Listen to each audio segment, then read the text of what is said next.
game in the 80s, 90s, probably something you're going to see in a week or two, and the execution wasn't bad. Well, it's good work for us to have a close game like that.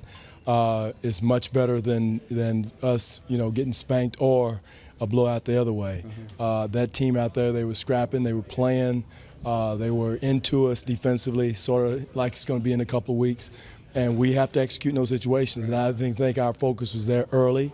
But I think once they said, "Hey, we're in for a dogfight," it got our attention, and we had to execute down the stretch. And we need that type of execution because, again, you don't get that type of quality practice time at full speed. So, again, no disrespect to New York. Those young kids were scrappy. Their young kids are going to be pretty good in the future. How pleased were you with the fact that you could keep that intensity level up? Because sometimes there's a tendency to play down, as you said, sometimes to look at a record. But in going into the playoffs, it's nice that you guys could keep that up. It is. It's good work for us.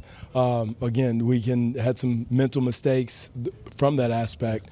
But and you hate to have to play your starters that many minutes this close to the playoffs. But, again, we needed that work, and it was good work for us. What did you see from Damari? I know he's kind of on a minute restriction, but you're trying to stretch it out. What are you seeing from him? Well, it was good to get him out there, to get a sweat, to see him go against a great player like Carmelo. I thought he, held his ground.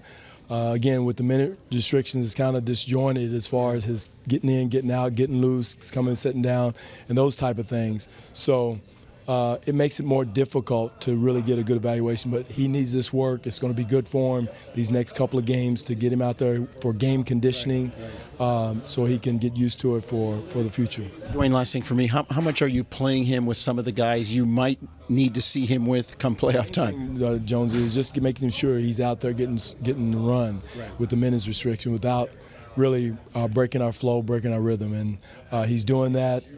Again, I don't know if it's indicative of what we're going to see in a couple of weeks.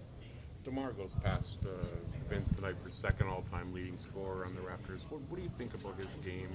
I'm so proud. I'm proud of him. The way his game has evolved, he's still growing. There's other facets of the game he still can get better at. But he's a young player in this league. And, again, you're talking about a student of the game.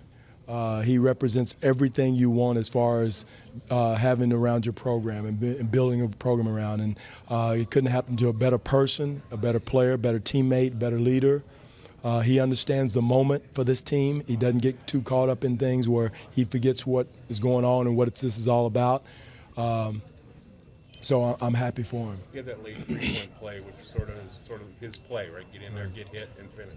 That's one thing he's learned to do over the last few years was to be able to go in there, take contact, finish the play, left, right hand.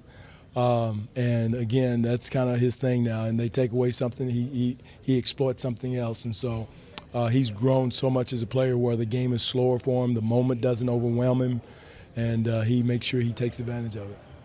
Coach, you've played the Cavs 3 times this year. What have you seen from your team that make you confident? Well, I mean, again, we've played well against a lot of good teams in this league. I don't know if it's just the Cavs. The one thing we fight for is consistency. And no matter who it is, whether it's New York Knicks, Cleveland Cavaliers, or whoever it is, we try to play the same way. And you get too caught up in playing the Cavs or this team and that team, that's when you have those emotional highs and lows. And that's what we're fighting against.